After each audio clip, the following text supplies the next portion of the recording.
Intel·ligència artificial o intel·ligència emocional? Quina hauria de ser la meva prioritat? Home, depèn. Depèn de quines siguin les necessitats del teu negoci. Per la nostra banda, identifiquem 3 dimensions en les que la intel·ligència emocional sempre serà infinitament més rellevant que la intel·ligència artificial. Una dimensió és la del desenvolupament de les habilitats estrictament personals. Habilitats com el pensament crític, la presa de decisions complexes, l'adaptabilitat, l'obertura, la motivació o el propòsit. En qualsevol d'aquestes dimensions, la intel·ligència emocional sempre tindrà un impacte molt més gran que la intel·ligència artificial.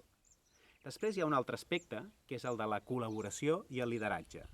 I aquí hi ha qüestions com les del treball en equip, empatia, escolta, comunicació efectiva, connexió, foment de pertinença, foment d'entorns segurs, foment del desenvolupament de les persones, foment de l'autoorganització.